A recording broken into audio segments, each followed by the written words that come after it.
Welcome, ladies and gentlemen. Welcome back to the DFS show for the 6-game slate for January 21st. See you guys in the chat enjoyed Bernie.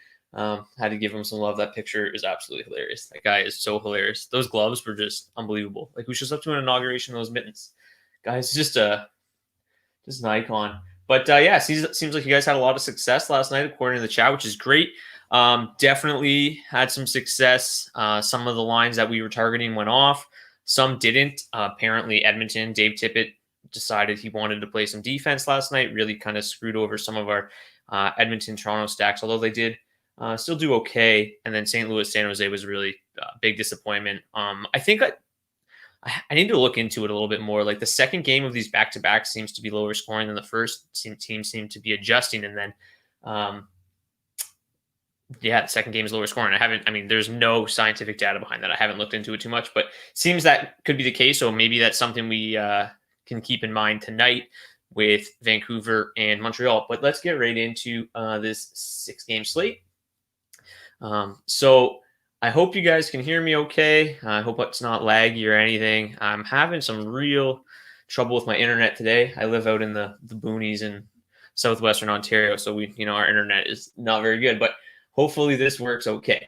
All right, yeah, so Justin Hall was absolutely fire last night. That was terrific. White Cloud was a little bit of a disappointment, but we had some really strong plays. I know Tyler Toffoli as a one-off was sensational. I had some JT Miller as one-off as well last night, which worked pretty well. Our Vegas 1 went off again, which is great. Vegas 2 was a bit disappointing, but if you played Vegas 1 and or you got in some Shea Theodore went crazy, Pietrangelo went crazy. So yeah, I think it was a pretty successful night for the show all in all. Glad you guys are back. So yeah, let's go through this slate. Bit of a busy day, so I wasn't able to update my goalies page, but it's not that big of a deal. I mean, it's just we kind of know who we want to target. We know their prices. That's all we really need. For our premium members in the show, I did add the matchups and stats into the 5v5 score page. Right now, it's just pictures. It's not ideal, but at least that way you guys can look at it on there. So if you are a premium subscriber, go check those out. If you're not a premium subscriber, you can subscribe at DFO by just going to this Go Premium button, and then you can sign up there for as little as $9.99 and get all this stuff just right on your computer, so you don't have to just kind of listen to what I'm saying when you're building lineups. You can go back and look at it. But anyways, let's get back into it. Doesn't look like there's too many crazy questions from you right now, so let's get into the slate. So it starts off with Columbus and Tampa Bay at 7 o'clock. Hopefully. Obviously, this one can't go to 5 overtimes, but hopefully it's a good game. I like Tampa Bay in this spot.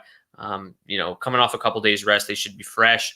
But I mean, if there's ever a time where you could fade Tampa Bay, a matchup with Columbus looks like it could be more low event than Tampa Bay's used to playing at. So we'll dive into that a little bit more. But Korpisalo starts for the Blue Jackets. Andrei Vasilevsky expected to start for the Lightning, even though he didn't practice a couple times this week, but just body maintenance, they said. So look for him to go, especially because McElhinney's on the COVID list. Hellebuyck's definitely going to be going for Winnipeg, barring anything crazy. Matt Murray expected to go, but DJ Smith just doesn't like to tell us. I would imagine it's Semyon Varlamov and Mackenzie Blackwood in the Devils Islanders game. I mean, it's definitely going to be Blackwood. He's been outstanding lately. And these are, a couple of these goalies could definitely be confirmed while I'm on the show. So hopefully, if any of you guys are on Twitter and you see that, put it in the chat so I can try to do that. But I expect Varlamov and Blackwood again. Hurricanes, Panthers postponed. Then we got the Bruins and the Flyers at 7 o'clock. The Flyers continue to get hit by injuries, but this should be a nice goaltending matchup. Tuukka Rask and Carter Hart. Tuukka's looked outstanding so far this year, and Carter Hart, one bad game. Hopefully that doesn't continue. Pretty decent matchup. I don't think the Bruins haven't scored at even strength this year, so I don't know if that changes tonight or not. Vancouver and Montreal in the second game of a back-to-back. Thatcher Demko likely to go for Vancouver. Jake Allen, they already announced is most likely going to start. And then we've got Los Angeles and Colorado in the nightcap. Bowen Byram watch is officially on tonight. He will make his NHL debut. We'll talk a little bit more about him in a bit. Jonathan Quick expected to go. He was the first goalie off at the Kings skate. And Hunter Miska makes his first career start. I think he's got one career NHL appearance under his belt. I think he played about 8 minutes or something like that and stopped 9 shots. So I don't know if we're going to be playing too much Hunter Miska at 8,300, but let's get into it here. So my top stack of the night, terrifyingly enough, is Winnipeg won again. I went to them 2 times in a row. They have, last time against Ottawa, they were okay. Nothing crazy, but this is the biggest. I've only been doing this for a week. This is the biggest discrepancy I've seen between first and second in terms of 5v5 score on a slate. So it looks like Winnipeg 1 is in a terrific spot tonight. And we'll get more into why I am in absolute love with them this evening. The Islanders 1 looks like they look pretty good tonight as well. I'm a little bit nervous. That could be a little bit more of a low event matchup with the Devils, but we'll break that down a little more. Vancouver 2 bumps up pretty high after last night. They looked pretty good last night. Horvat, I think, might have scored 2. I don't remember for sure. But based on how the lines were matched up last night, really bumps them up quite a bit. Montreal 1, again, like I always say, they are in a good spot. Like they're going to be on every single slate because they're so good, but they just don't score. They did get on the board last night, which is great. Tampa Bay 1 looking strong. Colorado 1 looking strong as always. And one of my favorite young stacks in the NHL right now, Ottawa 1 looking in like they're in a great spot again. They paid off for us a couple nights ago. I'm definitely going to be going back to Ottawa 1 tonight, especially because they all play on the same power play unit. And Drake Batherson's shot volume has just been terrific. So definitely going to go back to them. But let's break this one down game by game and find who we want to target in each one. So let's start with Tampa Bay and Columbus. So it's expected to be, it's a little bit weird, right? So like in past matchups, it's been the Pierre-Luc Dubois line going head to head with Tampa Bay's top line. So that's what we are projecting for tonight, expecting it to be about a 60% matchup between Pierre-Luc Dubois and Tampa Bay's top line. Although Tortorella flip-flopped the lines a little bit tonight. A Deep Threat says, everyone hit that like button. Yes, please do. If you're new here, please subscribe. Hit the notification bell so you know that when we go live. But yeah, everyone hit that like button. Helps out a bunch. So please hit that like button if you're enjoying the show. But yeah, Torts shook up the lines a little bit today. So it is weird. Like a lot of the beats were putting Pierre-Luc Dubois as the third line. I still have him ranked as the top line just because I think it's just the matchup. It makes more sense for me having, Pierre-Luc Dubois going up against Braden Point. So that's what I'm expecting to see. And then it looks like basically a hard match between the Max Domi line and the Cirelli line, which puts the Cirelli line in a pretty good spot. So if we look over at the stats, the Cirelli line, very, very strong defensively, and the Domi line has been doing nothing offensively. So I have no interest at all in Columbus too. I pretty much have no interest in Columbus at all.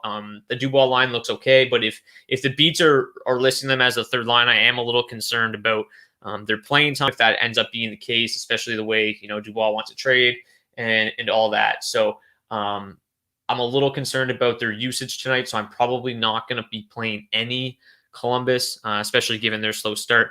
If we look here, obviously just ridiculous numbers from Tampa Bay 1. So even in a not so ideal matchup with Columbus 1, I still am going to have a little bit of Tampa Bay 1 tonight. You just kind of have to. They've looked really strong with Steven Stamkos replacing Kucherov. So if you're building multiple lineups, I would definitely have a little bit of Tampa Bay 1 in there, even though it's not the greatest matchup. Moving on to the second game, Ottawa and Winnipeg. All right, here we go. So Winnipeg 1 again, the very top.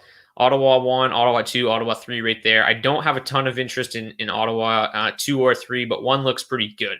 But let's talk about Winnipeg first. So I don't know why, but DJ Smith seems intent on matching Chris Tierney's line head-to-head with the opposition's top line when he's on home ice.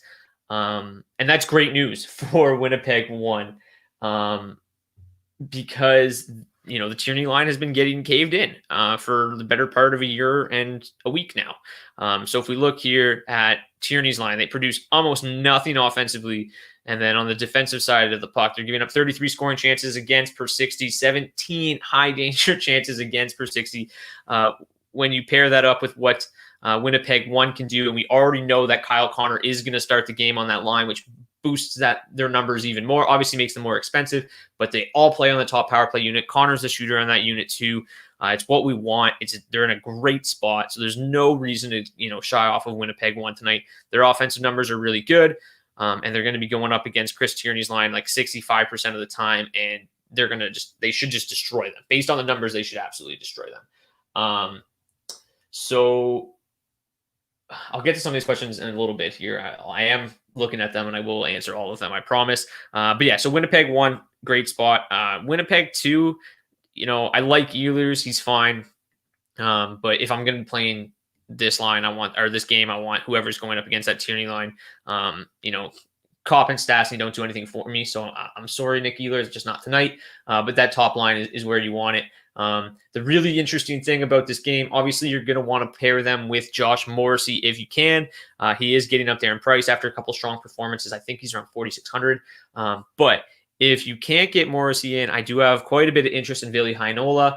It's just his 9th career NHL game, but he did have 5 points in 8 games last year. He looked terrific at the World Juniors. He's a really offensive defenseman, young kid with a ton of talent, and he's the minimum price tonight. So if you can't fit Morrissey in, I won't fault you for playing Heinola. He is going to be playing top pair minutes with Morrissey. This whole top 6 should see quite a bit of ice time tonight. So Heinola, if you can't fit Morrissey, if you want to get a higher price stacking with Winnipeg 1, Heinola is a great pivot. All right, let's get to a couple questions. Who would I pair with New York Islanders 1? Well, Winnipeg 1, if I can fit it. I'm sure you can one way or the other. Islanders 1, they are pretty pricey, so it will be tight, but there is some really cheap defensemen. You can play Heinola. You can play Bowen Byram. They're both minimum price. Pay down at goalie a little bit, and I'm sure you can probably squeeze them in. You might have to leave like Jordan Eberle out or something like that. But obviously I'm going to basically say Winnipeg 1 with everybody, but they are expensive. So if you need to go down a little bit, you can definitely go with somebody like Ottawa 1, who we'll talk a little bit about here in a second. Thank you very much, Mark. Is Robert Thomas drop candidate now that he's on the 3rd line in season long? Yeah, probably depends on. I would need a little bit more information in terms of like how deep your league is, how many categories there are. If you don't, Christian, listen to the podcast already. We are filming an episode tonight, so I'll try to answer that a little bit more in depth when I can look into it a little bit more. If you want to provide a little more information, I can get to that question on our podcast this evening. Is Columbus 3 any good, or am I a Columbus homer?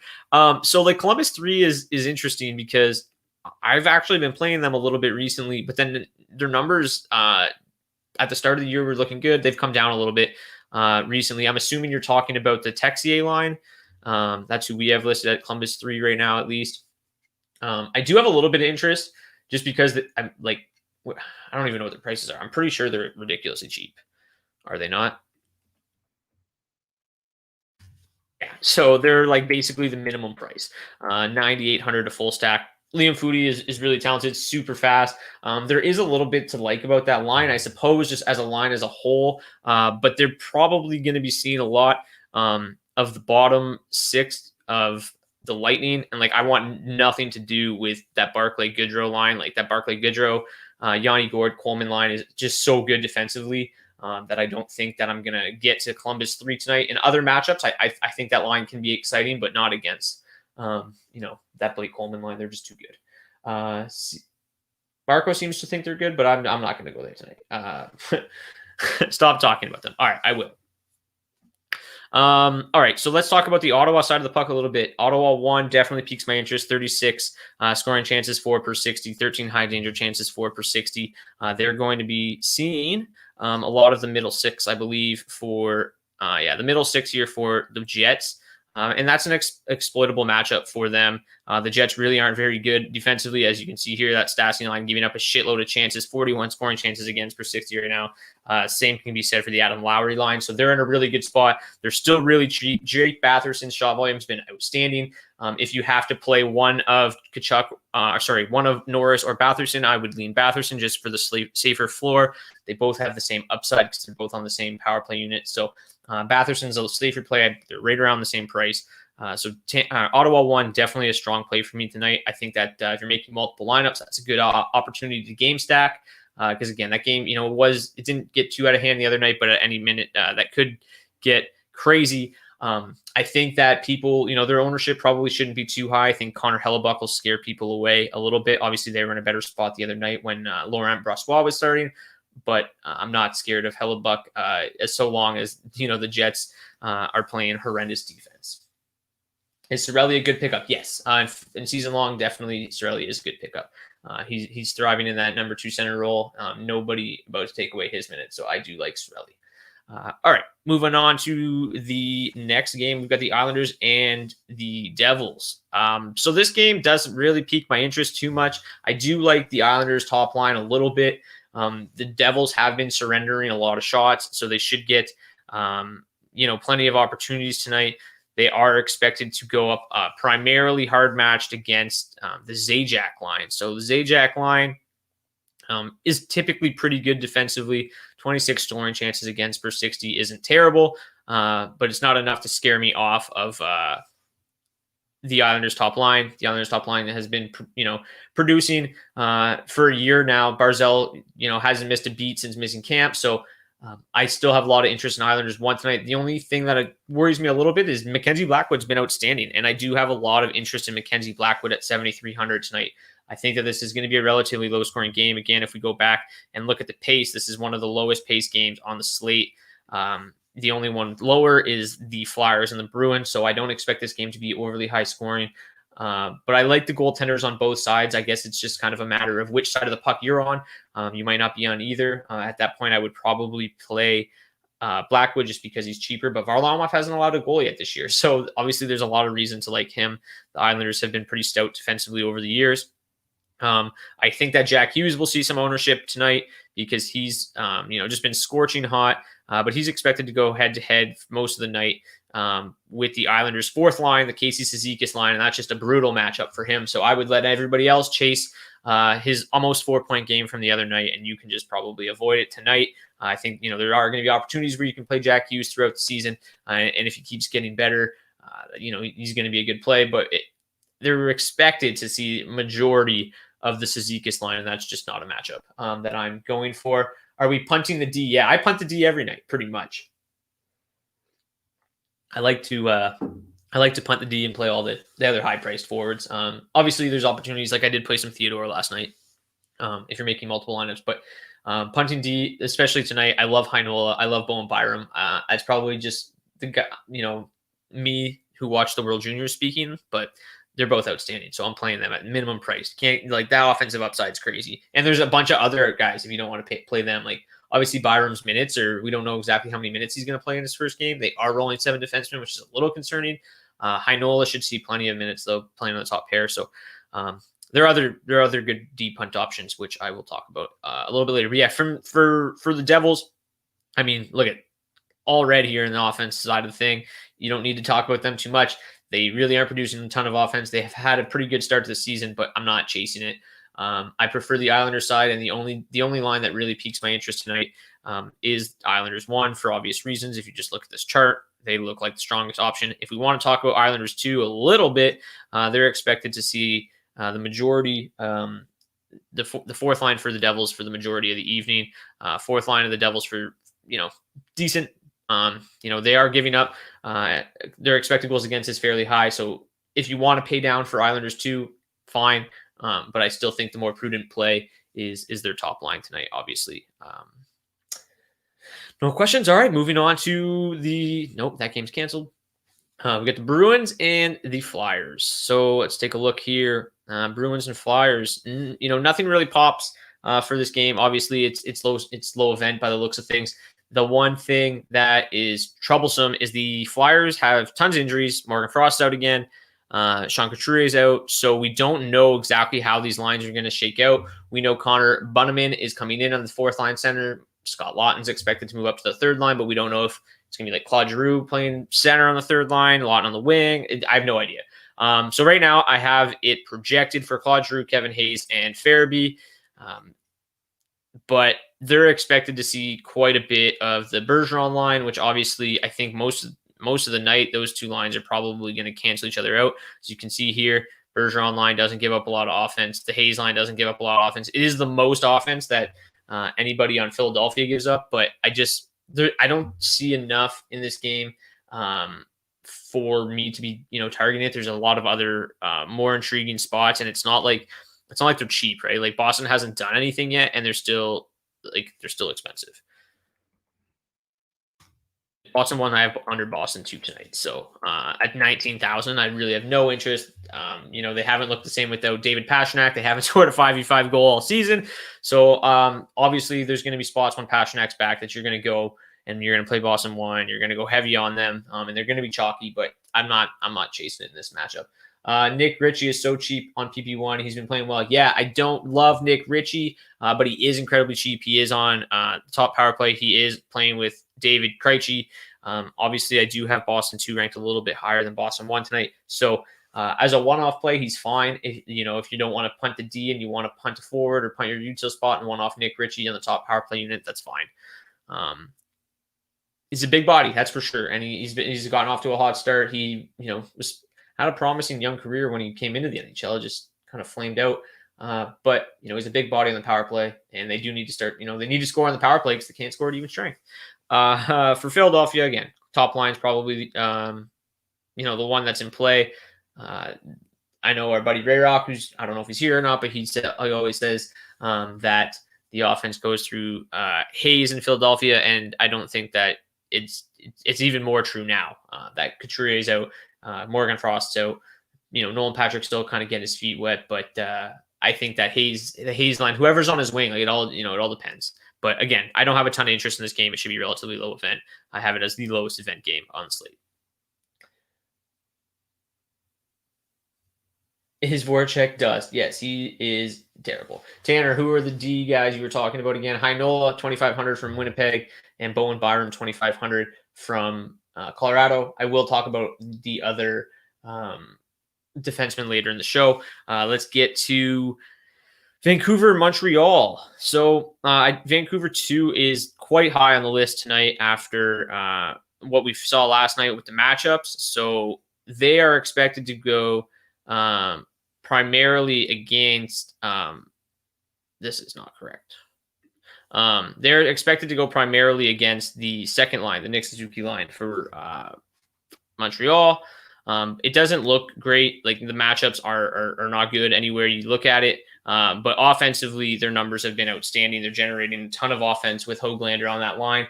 So that's why they pop for me. It's not an ideal matchup. Jake Allen looked really great in his first start, but I mean, we know what we've come to expect over Jake Allen throughout the years. So yeah, they are expected to see the Deneau line, and I think that basically what's going to happen is both pretty puck controlling lines. They should go head to head. Should be relatively high event. Although it's just I have a hard time chasing that game after last night's explosion. I think a lot of people are going to go back to that game expecting it to be 5-4 again. I think it could be much lower scoring tonight. I do still like Vancouver 1 again.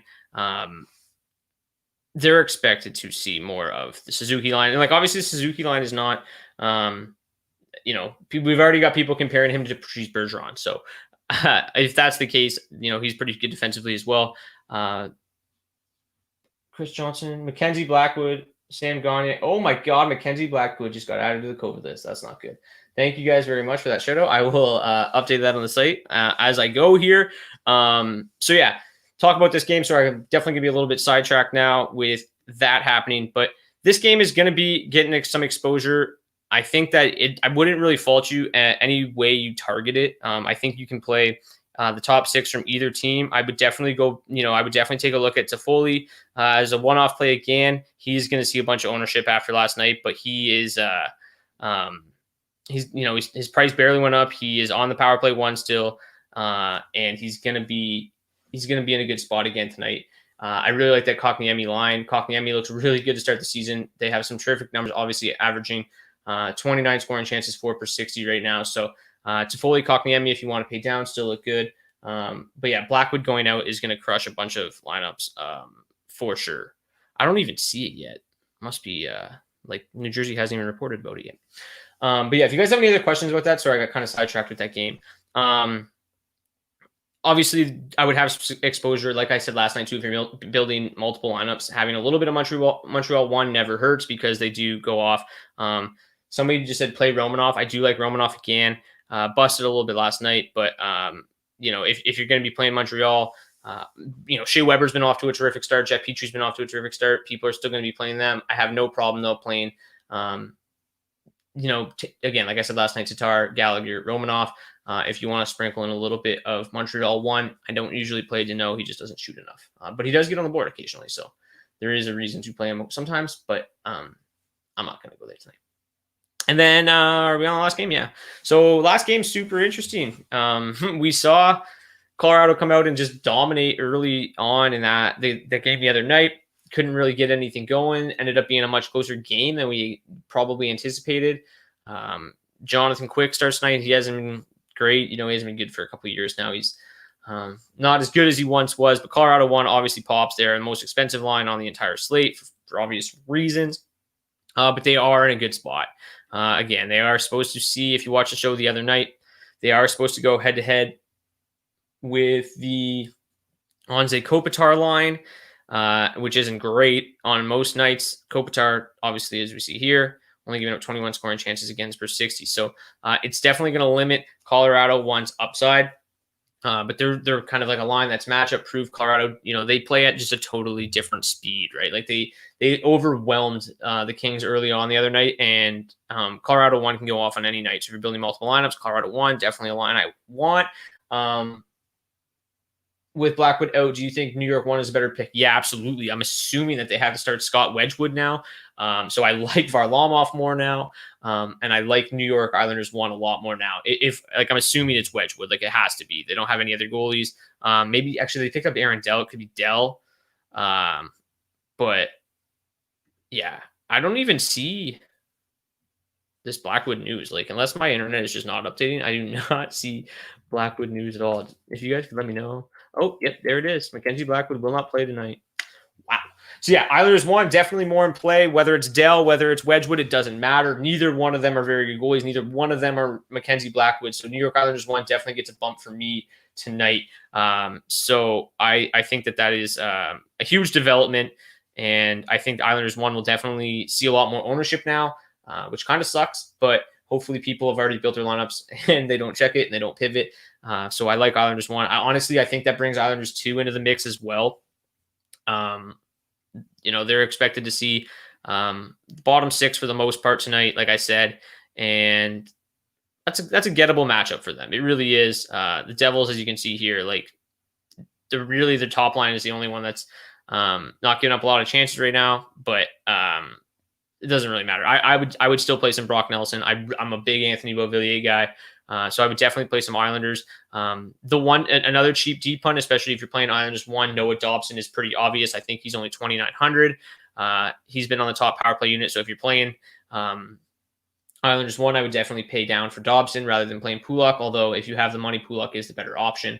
But if you play Dobson with Islanders 1, it definitely allows you to get in a couple more of the high priced pieces or another higher line stack. Thanks for the show. Good luck on yes, you too. Thank you very much. Yeah, Wedgwood should probably go tonight. I don't even know if Dell's active yet, so I'm gonna have to update that. But once I get done with this show, I'll get to that. Who would I pair with New York Islanders 1? Well, again, I would still try to fit Winnipeg 1 in if you can. But again, if you can't, you can go down to I don't know. Vancouver 1 is an okay spot. I still like Ottawa 1 a lot. I still like Vancouver 2 a lot tonight. So any of those lines, any of these guys at the top here, if you can squeeze them in. Winnipeg 1 still obviously my favorite to pair with them. From again the Islanders the Kings side of the puck. They did change their lines up a little bit today, but it doesn't do much for me. Gabe Vilardi had a really strong end to last year, but his numbers early on this season have just been horrific. If you are going to play anybody from the the Kings, it would be the second line, Athanasiou. I think he's got a goal in every single game right now. Jeff Carter's had a pretty good start to the season as well. Kings second line is expected to see the majority of Colorado's second line, which is a shitty matchup. Kadri line hasn't been giving up anything with Brandon Saad on the line, so it's obviously not an ideal matchup.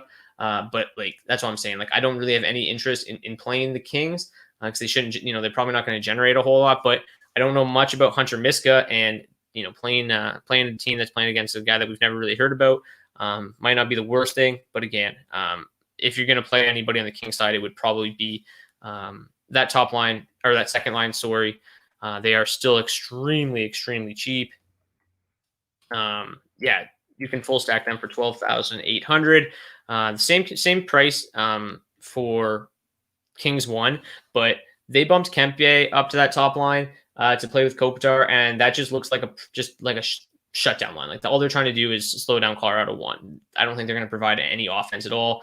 Moving Kempe up to that line instead of Dustin Brown shows to me that they're just trying to play defense and try to limit whatever Colorado 1 can do. So obviously that makes the matchup for Colorado 1 a little bit scary. Fading Colorado 1 is never fun. It's never fun to do because they can go insane like they did against St. Louis. But in a matchup with Kopitar, this is a spot where you can fade them. The same can kind of be said about Tampa Bay 1. A matchup with Tort's team is always a spot where they might not go too crazy. So there's a lot of spots to go tonight, but I think that Winnipeg and the Islanders are probably my two favorite. And then I hopefully the King or the Avalanche and the Lightning will see a bunch of ownership and keep some of the ownership off of the Jets and the Isles. Is Byram going to get solid minutes? I have no idea. I don't think anybody knows. I would assume so.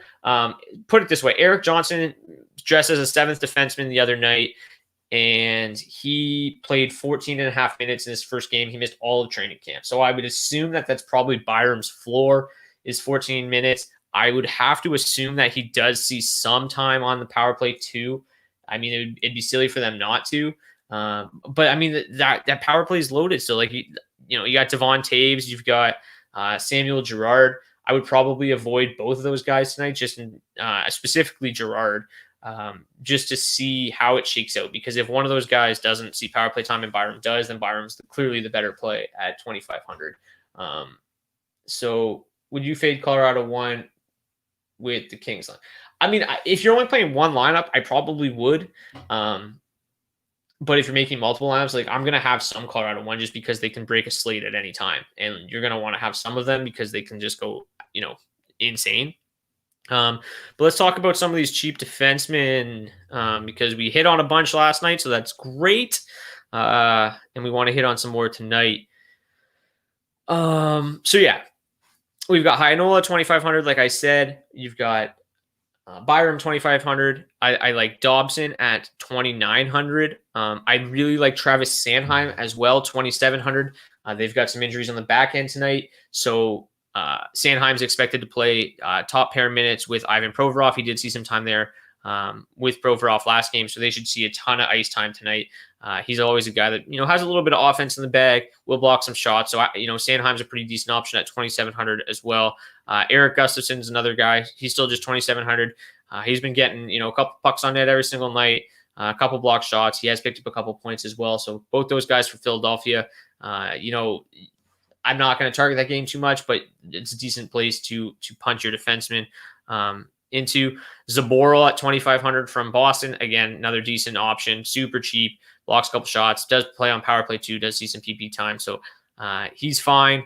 But to me, I think the two top options are clearly Byram and Heinola, just because, their offensive pedigree is much higher than some of these other guys at the bottom, and they are going to probably see some power play time. Yeah, Taves, I wouldn't fade Taves. Just because, that's what I'm saying. If I was going to fade one of them, it would be Girard, because you don't know how it's going to shake out. But Taves is still playing on the top pair with McCarr, so he's still going to eat a ton of ice time, regardless of if he doesn't see PP2, and he's still going to block shots, and he's still going to get points. But Girard, on the other hand, he's not going to be out there with the game on the line, and if he loses the power play time, that zaps a lot of his value. So if I was going to fade one of the two because Byram's coming in, it would be Girard.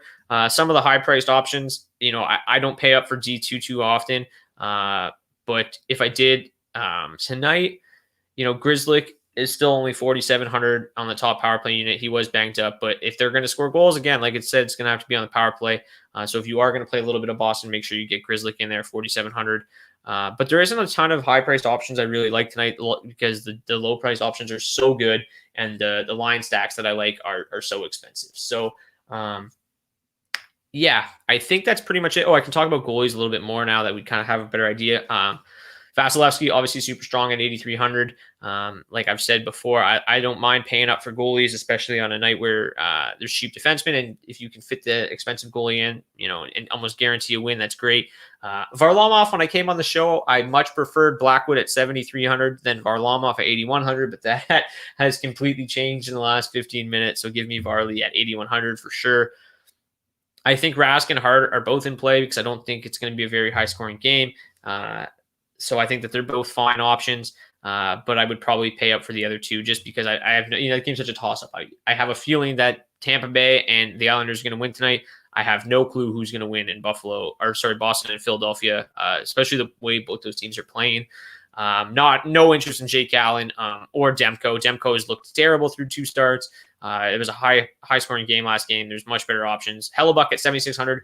We talked about, I think, my second show ever. Give me a reigning Vezina Trophy winner at 7,600 any day of the week. I do like the Senators a little bit tonight, but Hellebuck could go in there and close the door on them, no problem. So I like Hellebuck quite a bit at 7,600. I probably wasn't going to play him too much until Blackwood got ruled out, but now I like Hellebuck a ton. And then that's probably as low as I would go. Korpisalo, just not, he's a terrific goalie, but I'm not, I don't think I've ever started a goalie against Tampa Bay, so I'm probably not going to do that. Difference between cash goalies versus tourney goalies. So Blackwood was a good GPP, but now who? I would probably say Hellebuck. I think that's still going to be a high-paced game. He could easily see 35 shots in that game. In Toronto the other night, he had like 35 shots on him, and I think before like the second period was even over. So the Jets give up a ton of offense. He's a guy that can, he's one of the best goalies in the world. So for me, it's definitely Hellebuck at 7,600. He's like the new Blackwood because he could see a ton of volume and he can absolutely win that game. And then in cash, I usually I don't play a ton of cash, but when I do, I usually pay up for the goalie that I feel like is going to win and see a decent amount of shot volume. In tonight's case, that would probably be Varlamov or Vasilevsky. But again, Hellebuck's strong in cash too because he's going to see a ton of rubber. And, Bruswell looked fine the other night, and Hellebuck's even better. So they should win that game. So we're coming up on the 45-minute mark here. I don't think I have too much to add unless you guys have a couple questions here as we close it out. I'm going to go right about this Mackenzie Blackwood thing because that is just terrible news for the Devils. He's been outstanding. It's terrible news for us who wanted to start him, but what are you going to do? Doesn't look like there's too many more questions. So that's going to be it for today's DFS show. I will maybe be back tomorrow. I do have some running around to do on Friday, so I don't know if I'm going to be back at 5:15. I am going to try to cram a show in around 3:30. Maybe a quick half-hour show around 3:30. So if you aren't available to watch it live at 3:30, it will be posted on the site, and then obviously just on YouTube, and you can watch it back after. And feel free to, if you ever have questions, feel free to reach out on Twitter. You can tweet right at Daily Faceoff or at Brock_Seguin, and I'll try to get to those questions on Twitter as well. Let's have another good night. Hopefully the Islanders and the Jets go off. Tanner, you are welcome for all the info. Thanks for posting pics on Instagram for the premium page. Yeah, no problem at all. It's a little hard to follow along on the video all the time. So for premium subscribers, you can find those on premium now. And eventually they will be in, cleaner tables and won't be a picture and all that stuff. But I'm working on it. So anyways, good luck to everybody tonight. Let's win some more money. We'll see you guys back here tomorrow around 3:30. Maybe.